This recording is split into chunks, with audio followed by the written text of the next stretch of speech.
Le native advertising, alors il faut s'entendre sur ce qu'on appelle le native advertising.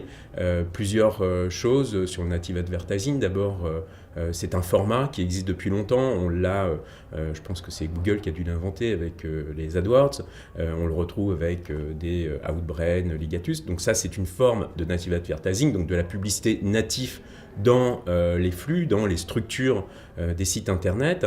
Et puis vous avez le native advertising qui est plus proche du content marketing, c'est-à-dire la possibilité de publier des contenus qui sont fabriqués pour les marques, par les marques médias, au sein même de leur structure et de leur site ou de leur application mobile.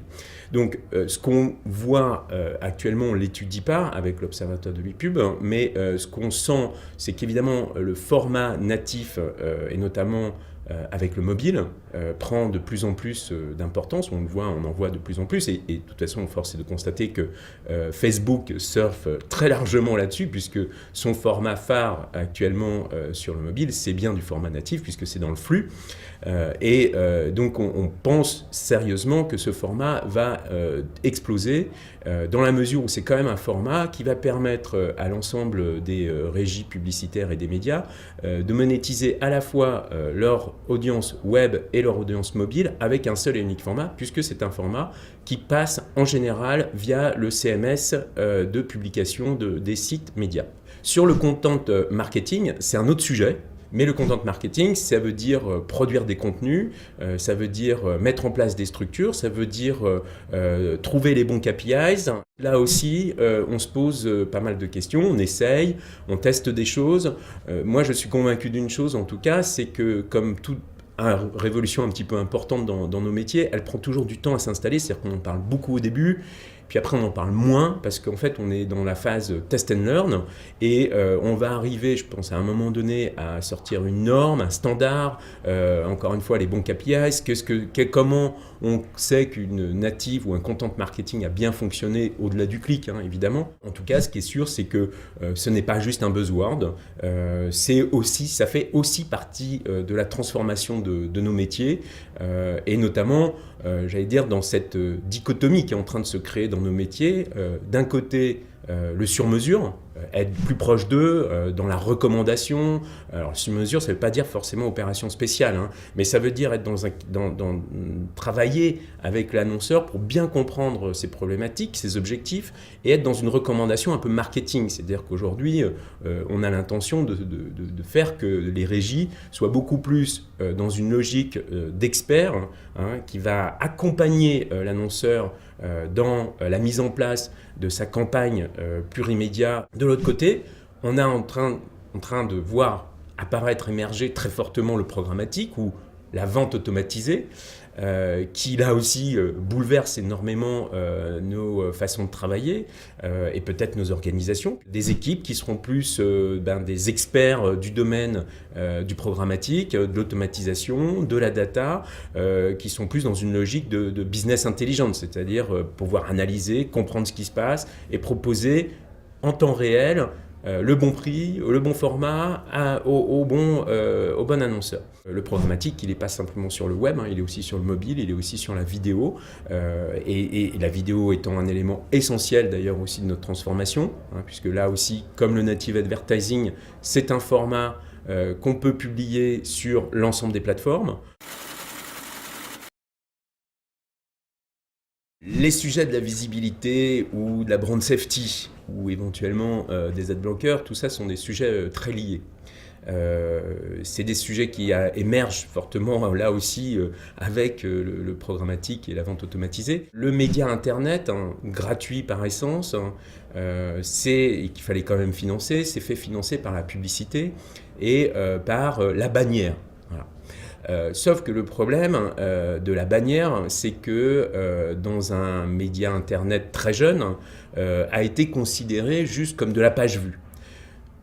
Il y a 3 milliards, 2 milliards de pages vues en 2012 diffusées aux États-Unis. Autant dire que la valeur de la page vue n'existe plus. Ce que nous amène le programmatique aujourd'hui, c'est la possibilité de redonner de la valeur à la bannière en lui apportant de la data. Le problème donc évidemment, un annonceur qui a totalement compris ça, puisque lui-même a de la data, et qui sait qu'il va pouvoir améliorer son ciblage, son ROI, donc son efficacité, a besoin, puisqu'il achète à travers des plateformes automatisées, d'avoir certaines garanties. La visibilité est essentielle pour notre métier et pour la création de valeur. Mais pour ça, il y a plusieurs choses qu'il faut bien retenir.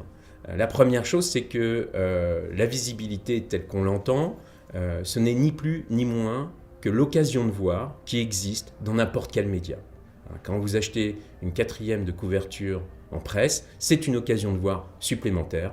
Vous la payez plus cher. Il n'y a pas de raison que sur Internet, ce ne soit pas pareil. À partir du moment où on va pouvoir garantir une occasion de voir supérieure, il faudra que l'annonceur considère que c'est donc plus cher parce que c'est une occasion de voir supérieure. Je parle bien d'occasion de voir parce que je ne voudrais pas qu'il y ait de confusion. Les outils actuellement qui permettent de mesurer la visibilité sont des outils qui ne mesurent que l'occasion de voir et pas le fait de voir. Ce n'est pas une garantie que la publicité sera vue. C'est une occasion supérieure d'être vue. Bon. Sur les outils, c'est un problème. D'un outil à un autre outil, on a des résultats qui peuvent varier de 10 à 15%. C'est énorme. Donc, on a un vrai sujet pour le SRI ici, de travailler et de trouver une solution pour que nous sommes pour la visibilité, mais nous sommes pour que les outils qui garantissent cette occasion de voir soient certifiés. On est en train de travailler, on a interrogé le CESP sur ce sujet, on va continuer à avancer avec eux, mais pour nous, ça nous paraît un élément essentiel. La brand safety, c'est exactement le même problème que la visibilité. Les annonceurs ont besoin d'avoir des garanties sur les inventaires qu'ils achètent. C'est normal. Ce que le SRI dit, c'est que d'abord, les régies membres du SRI ont signé une charte. Ils n'ont pas d'inventaires frauduleux ou illégaux, au contraire, ce sont plutôt des inventaires premium.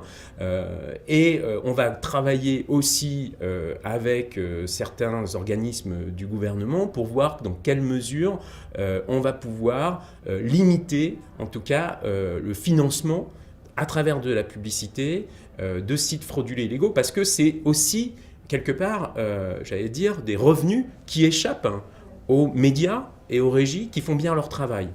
Et quand on sait qu'on est extrêmement concurrencé sur ce marché, qu'il y a déjà quelques acteurs dominants, on aimerait bien que sur ce qui reste du marché, qu'une partie de ces revenus ne parte pas sur des sites illégaux et frauduleux qui vont financer je ne sais quelle cause terroriste ou autre.